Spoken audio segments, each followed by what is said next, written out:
Now, let's talk about the vice presidential debate, which took place in the United States today. Now, I'm not going to do my usual thing where I'm going to show you 900 different pieces of clips and evidence, and then I'm going to turn around and show you all this polling information and all the rest of it, right? I'm going to show you the most bald-faced version of a politician lying on a global scale, and it's that bloke, Tim Walz. Now, Tim Walz loves telling stories about his past, and many of them are just not true.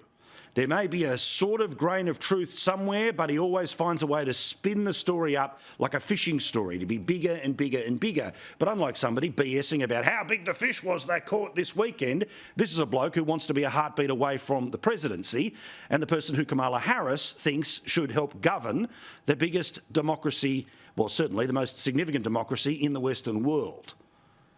This was the question that he was asked by the moderators today. Governor Walz, you said you were in Hong Kong during the deadly Tiananmen Square protests in the spring of 1989. But Minnesota Public Radio and other media outlets are reporting that you actually didn't travel to Asia until August of that year. Can you explain that discrepancy? It's not a discrepancy, it's a lie. It's middle stump. He's been caught, and he's been caught on national and therefore international television. Again, I would normally show you lots of little things, but this is the insight into the bloke who has told lies all the way to get up the greasy pole, but now is telling lies about himself in order to take the ultimate step, which is to be working in the White House. This is his full answer. You heard the question.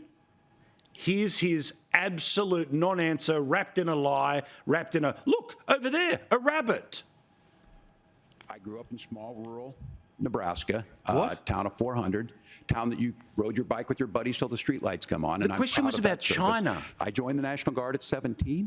Who cares? Family farms. And then I used the GI Bill to become a teacher, passionate about it, a young teacher.